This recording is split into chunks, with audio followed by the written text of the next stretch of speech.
Okay ka lang, pre? Tanong ni Albert kay Lawrence nang maabutan naming nakayukyuk sa gilid ni Ems. I am, nakangiti ito. Nax, father na siya. Panunokso ko. Tumawa lamang ito sa akin. Happiness is visible in his eyes. Where are the twins? I want to see them. Salita ni Elena na nakayakap kay Ayan. Kinukuha na ng nurse sa nursery. Si Veronica ang sumagot. Nakaakbay naman sa kanya si Chris. How was your trip? By the way, si James na ang tinutukoy ang trip nila ni Chris.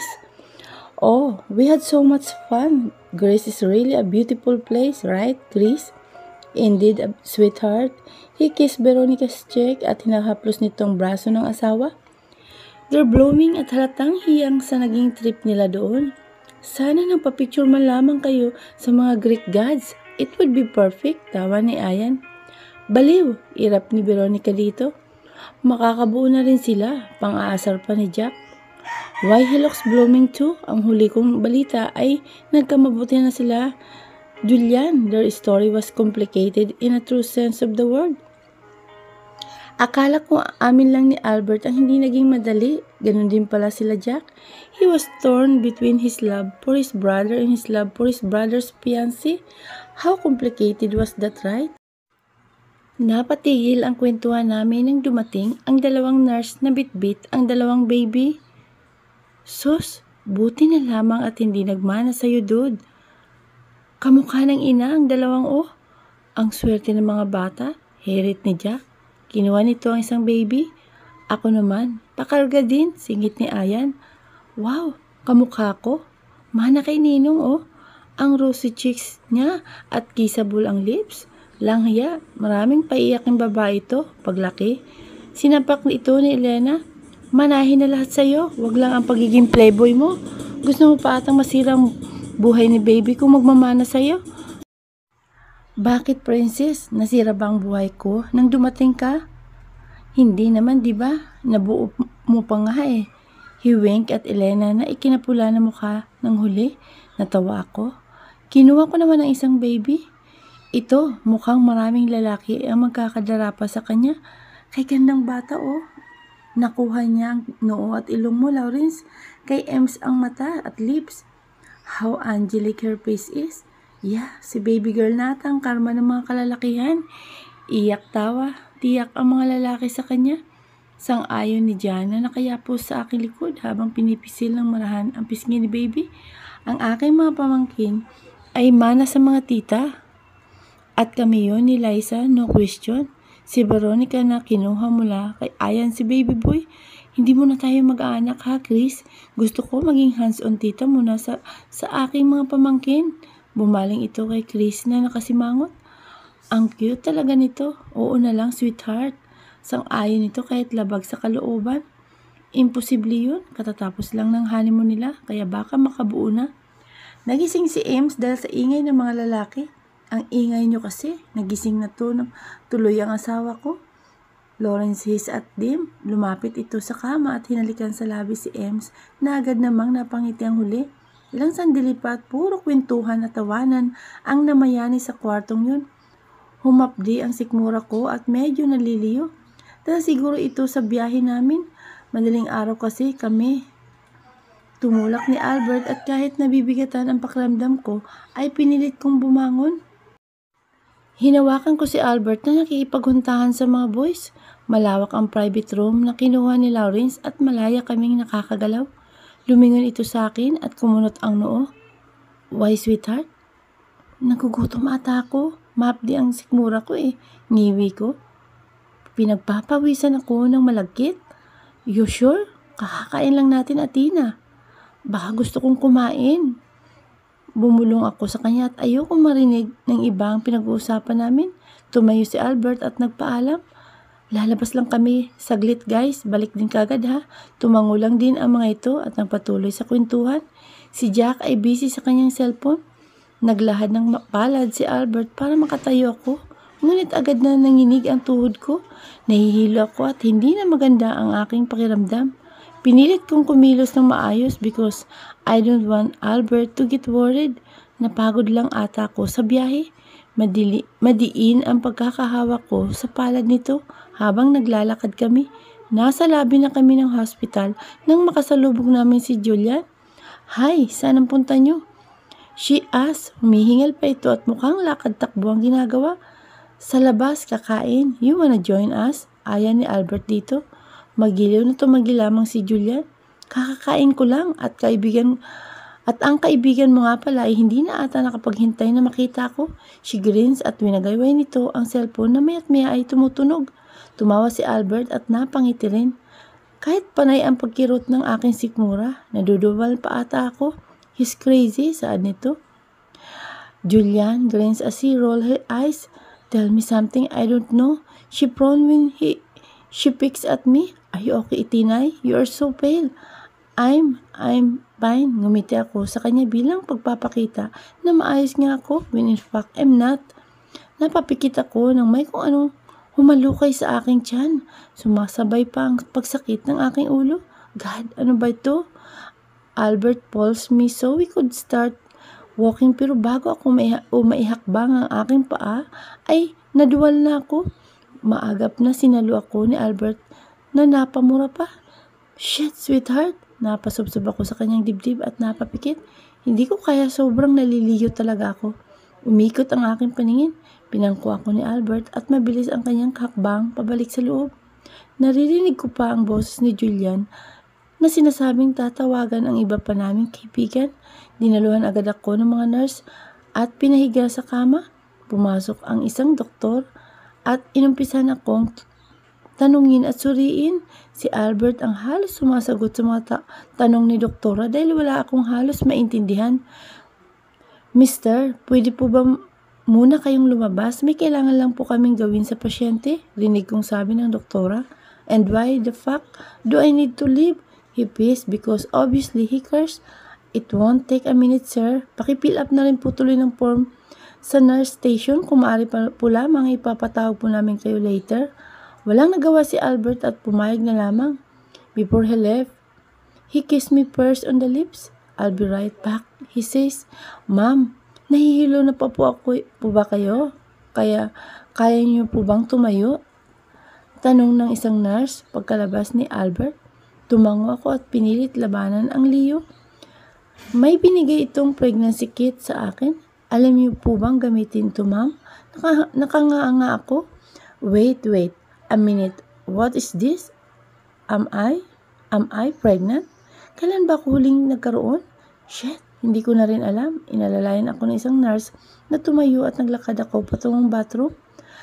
Laking pasasalamat ko na pinalabas nila si Albert dahil ayoko siyang umasa kung sakali mang mag-fail ito. Bago ako pumasok sa loob ng bathroom ay nag-request ako ng isang pang pregnancy kit. I just want to make sure na wala ang pagkahilo ko, ngunit dumoble naman ang tambol sa aking dibdib. Habang naghihintay ng resulta, umupo ako sa kama and I'm fidgeting her. Hawak-hawak ng doktora ang dalawang kit at maya-maya kausap ang isang nurse. "Pakitawag mo ang kanyang asawa." Gusto ko sabihin na hindi kami mag-asawa ay pinili ko na lamang na manahimik. "How are you feeling, sweetheart? Nahihilo ka pa ba?" tanong nito. Pagkapasok sa loob ni Albert, nakabuntot sa kanya ang aming mga kaibigan at kahit si Lawrence ay nandito, pinalibutan nila kami. "Well, sir, stress po siya. Siguro ay dala na rin ang kanyang kalagayan. I will refer you to our OB-GYN para mas masuri siya ng mabuti." She stopped, ngumiti ito at kay Albert at nag-abot ng palad. "Congratulations, sir. You are going to be a father." Nalaglag ang panga naming lahat. Hindi ako makapaniwala. "I'm pregnant? Oh my God. Excuse me, could you say that again?" Nabingi ata ako. Pumutla ang mukha nito na hanggang ngayon ay hindi pa rin makapaniwala. "I'm certain that I'm pregnant now." Jeez, naturingan akong nurse pero hindi ko man lang agad nawari ang sintomas. Natatawa ang kanyang mga kaibigan. Nabingi na sila. "Bigyan niyo ng panlinis ng tenga," usal ni Ayan na nakatanggap naman ng kurot mula kay Elena. Humalakak si Lawrence at tinapik ang balikat ni Albert. "Welcome to my world, man." Suminghap si Albert at napatingala. Nagpahid muna ito ng luha bago bumaling sa akin na nakangiti. Marahan na hinila ako nito patayo mula sa aking pagkakaupo sa higaan. Napapitlag ako when he suddenly kneels in front of me. Niyayapos nito ang aking bewang at paulit-ulit na hinalikan ang aking puson. God, thank you for this blessing. I can't wait to see and hold you, my child. Nabasag ang boses nito dahil sa pagpipigil ng iyak. Tumayo ulit ito at agad akong niyakap. I love you so much, Athena. I smile. I love you more. Bumaba ang labi nito at mapusok na hinalikan ako. SPG na yan, awat mo na. Nakakahiyang kay doktora. Dalaga pa po kayo, Dok. Biro ni Jack na ikinatawa ng lahat. Pati ang doktora ay namumula, ngunit natatawa lang din. Ang mga nurse naman ay mahinhin na nakangiti at nakatingin sa mga lalaki. Sorry girls, they are taken. This is a perfect day. Maaliwalas ang panahon at maganda ang pagsikat ng araw. This is a special day for Albert because it is his birthday today at ang loko, hindi ko mahagila pagkagising ko. Kabilin-bilinan kong wag umalis sa tabi ko dahil gusto ko ang mukha niya makita ko pagmulat ko ng mata. Lagot sa akin yun mamaya. 1 week ang nakalipas nang malaman naming buntis ako. I am 5 weeks pregnant. Napaiyak din ang senyora nang malaman niya yun. Bumaba ako ng mansyon at naabutan ko ang senyora sa lanay. Good morning po. Good morning, iha, sagot nito. Na nakangiti sa akin, nagbabasa ito ng dyaryo. Si Albert po, ang sabi puntahan mo daw siya sa silungan, doon na daw kayo mag-almusal. Tumango ako. Sinabi ng ginang na nakaabang na daw sa akin ang driver na magdadala sa akin sa silungan. Pagkarating ko doon, ay nasurpresa pa ako sa dami ng tao. Nakangiti silang lahat sa akin, ngunit busy rin sila para sa handaan mamaya. Tinuro nila sa akin na nasa tabing ilog daw si Albert. Umihip ang sariwang hangin habang naglalakad ako patungo doon. Napatigil ako nang may naamoy akong bulaklak. Humahalimuyak ito sa buong paligid. Dumiretso ako sa paglalakad, ngunit huminto lang din. Sa makitid na daan pababa sa may ilog ay may red carpet na nakalatag at punong-puno ng mga rose petals. Anong bagong pakulo na naman ni Alberto? Ang lakas ng tibok ng puso ko habang binabaybay ko ang daan. Nanginginig ang aking katawan dahil sa pagpipigil ng emosyon. May mga bulaklak sa bawat gilid. Inabot ko ang isang puting rosas at sinamyo ang bango nito. Sa dulo ay may arko na puno rin ng mga bulaklak. May mesa at 2 upuan na magkatapat sa gitna. Si Albert ay nasa dulo rin at nakaabang sa akin. Ang lawak ng ngiti nito at sobrang gwapo niya sa aking paningin. Napakagatlabi tuloy ako. How romantic my Albert is. For a beautiful lady like you. Inabot niya sa akin ang isang bukos na white roses. Salamat, I smile. Sweetheart. May kinapa ito sa likod ng kanyang pantalon at nalakang.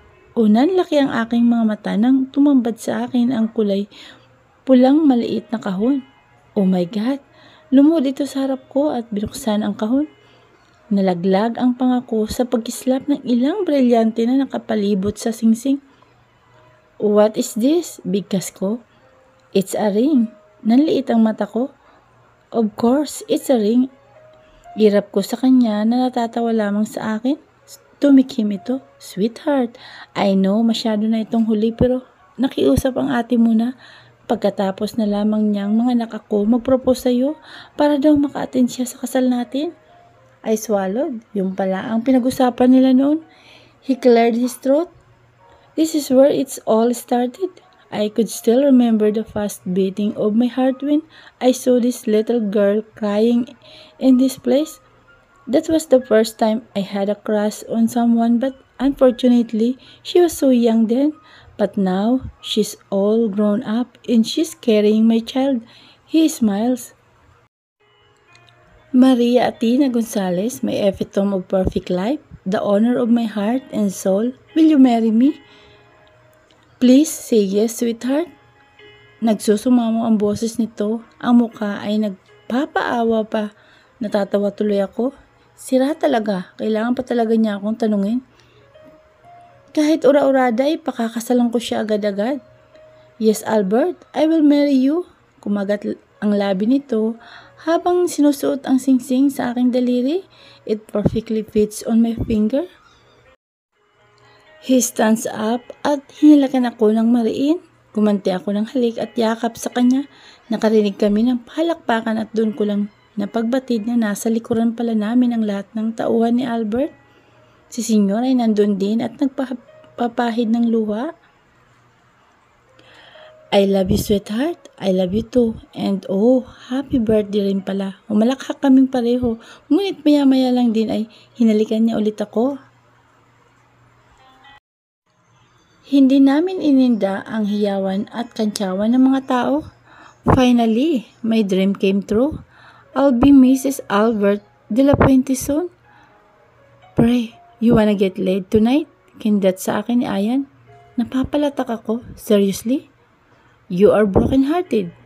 Babe lang din katapat niyan, wika ni Lawrence. Nandito na rin lang naman tayo sa bar. Why don't we enjoy the night? Dagdag na salita ni Jack. We had attended a conference this afternoon at sobrang napagod kami dahil doon. Napagod dahil na-bored lang kami at walang ginawa kundi makinig sa speaker.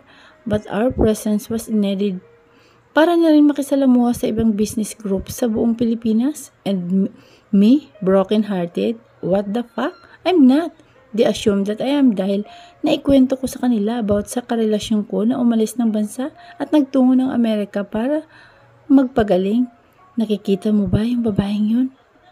May inginuso si James sa entrance ng bar. There was a girl standing there na lumingalinga at mukhang hindi alam kung anong klaseng lugar ang ipinasok niya. She's virgin, dude. 200% sure of that. Salita ni Ayan.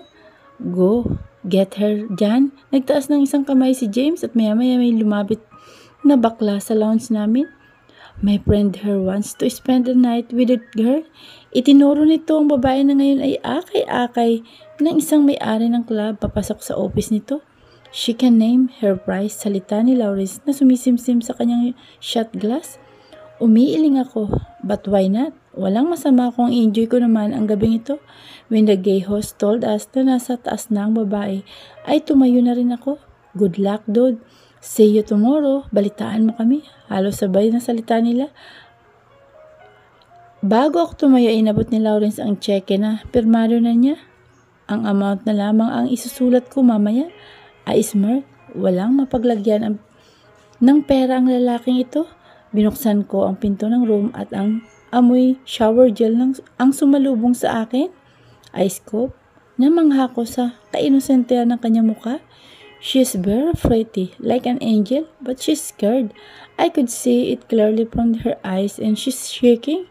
Scared little kitten. Oh, please, don't act like this. This is your first time. Panunuya ko. Shit, I'm tipsy at wala nang pakundangan ang mga salitang lumabas sa bibig ko. When she told me she's a virgin at nang hinubad nito ang roba mula sa kanyang katawan, ay napanganga ako. I knew. She's young but she has a perfect curves in the right places. I bite my lip when I feel my member down there starting to get hard. I need to take her now. Bawat himaymay ng katawan ko ay nabubuhay. She's fine sight to behold. Heck, I don't care even if she asks for $1 million. I want her now. Athena, that's her name, and even her voice so soft and it brings tingling sensation all over my body, and her lips so tender at parang gusto ko agad siyang kumuyos ng halik. Sa isip ko ay naglalaro ang eksenang nakatali ang kanyang kamay at nakahain sa aking kama. It turned me on. I was about to push her to the bed when she panted on me. What the fuck? Sinuot ko ang roba pabalik sa kanyang katawan at kinumutan ko rin to. She's so angelic and fragile. Para siyang babasaging kristal na pag hinawakan ko ay kusa na lamang mababasag sa kaunting galaw. We'll see each other soon, and when the time comes, wala ka nang kawala sa akin. I took some photos of her before I left the room. Ma, nakasalubong ko sa Aling Yuli. May nag-a-apply nga ba? Pinakilala sa akin ni mama ang babaeng nag-a-apply bilang nurse nito. Pagpihit ng babae, hindi ko maintindihan kung bakit bumilis ang tibok ng puso ko. I never felt like this before. Tinitigan ko ito at napagtanda kong magkakilala na kami noon pa man. Pasikrito akong ngumiti. Well. Akalain mo nga naman kung maglaro ang tadhana. Oh, Athena, Albert? So, he remember my name? May kung ano sa kalooban ko ang natutuwa sa kaalamang yun. She changed a lot. The girl has turned into a woman, a beautiful woman. Nag-init agad ang aking katawan at gusto ko siyang yakapin at pupugi ng halik hanggang sa maubusan kami ng hininga right in that moment. Damn, ano ba itong pinag-iisip ko? Bawat tingin sulyap at kahit pagdaan lamang ni Athena sa tabi ko ay sobrang lakas na ng epekto sa akin. Gustong gusto ko siyang hilain agad palapit sa aking katawan and I'm dying to feel her body against mine. Umiksena si Christoph at mas lalo akong nabwisit. How dare him to touch my girl? Athena is mine, alone. Nakakagago ka, Athena. This is your effect on me. Nababaliw ako sa iyo. Isang araw na sambit ko sa kanya. I hate the fact that Christoph kissed her. Kahit sa kamay halang ang halik na yun ay isa ng big deal para sa akin. Right at that moment, I don't give a damn if I could kill someone. I tried to be good to her. Ramdam ko ang takot niya sa akin tuwing nagkakausap kami. And because of that, iniiwasan niya ako. I'm falling in love with her. I knew it from the start. Kahit anong tanggi ko sa aking sarili, kahit anong pagdidinay ko at pagkukumbinsi, ay bumabalik pa rin ako sa gabing unang nagkita kami ni Athena. I knew it since the first time I laid eyes on her. 5 years of searching her is enough reason for me to believe that I am with all honesty is in love with her. But I'm scared. I'm afraid with the thought that I might lose her in the process once she knew how fuck up I am. And I couldn't take rejection from her. Are you cold? I asked her. I wrapped my arms around her at pinaloob ko siya sa aking mga yakap. Ang mukha nito ay nakabaon sa aking dibdib. Yes, she conceded. Don't worry, sweetheart. I'll keep you warm. Mas lalo ko siyang niyakap na mahigpit at hinalikan ang tuktok ng kanyang ulo. How I love to feel her body against mine. Ayaw ko na siyang bitawan. I don't care if we stayed that way. I won't mind at all. It was a magical moment for me. We stayed there and danced slowly along with the song. When the time she told me she loves me, pakiramdam ko ay nakalutang ako sa alapaap. It was the best feeling in the world. Being in love with someone you also love the most, it's beyond words. It was an unexplainable feeling. Everything went perfect. Dumating si Christine at nagulo ang aming relasyon. Nasaktan ko si Athena sa paraang hindi ko ginusto. Nagpadala ako sa galit at selos at walang araw na hindi ko pinagsisisihan ang lahat ng yun. But despite the fact that I hurt her, bumalik pa rin siya sa akin. Minahal niya ulit ako. Nagtiwala siyang muli. Binuo niya ulit ako. Binago niya ang buong pagkatao ko. At siya lamang ang nakagawa niyon sa akin. I'm willing to change just for her. And I vow to myself that I won't hurt her anymore. Physically and emotionally. But then, sinubok pa rin ang aming katatagan. Nagising akong wala siya sa tabi ko. She left me without saying anything. Just a note from her wasn't enough to take away the pain that I felt that night. Pakiramdam ko ay mabubuwang ako. I was devastated. I felt cheated. I felt robbed. She was so unfair. Pakiramdam ko ay tinapon niya ako ng basta-basta na lamang. Surely, I can search her in every ends of the earth, pero nangibabaw ang galit ko sa kanya.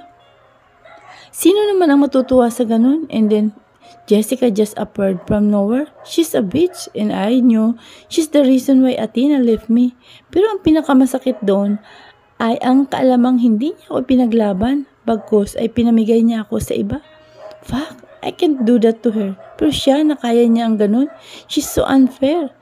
Dude, bakit hindi mo sundan? Madali lang naman nating mahanap si Tinay. Wika ni James. We were in his bar and I drowned myself with liquors. I was so wasted and drunk. Natuto siyang umalis. Matuto siyang bumalik. Mabuhay na ang pagkasabi ko. I'm so drunk. Stay here. Lasing ka na. Awat ni James sa akin pero hindi ako nagpapigil. I want to go. No, dude. Baka umuwi na si Athena. Baka naghihintay na yun sa bahay namin. Mag-aalala sa akin yun. I smirk. Yeah. She always cared for me a lot. And that accident happened. Gumuho ang mundo ko nang tuluyan ng mabulag ako at gusto kong magsisi dahil kung sana sinundan ko siya sa kung saan man ito naroon ay baka nag-iba pa ang pangyayari. Pero paano na ngayon? Hindi ko na makikita ang aking Athena. Sa isip at puso ay lagi ko siyang ginugunita. Natatakot akong baka dumating ang araw na makakalimutan ko na ang kanyang mukha sa paglipas ng panahon. But somehow,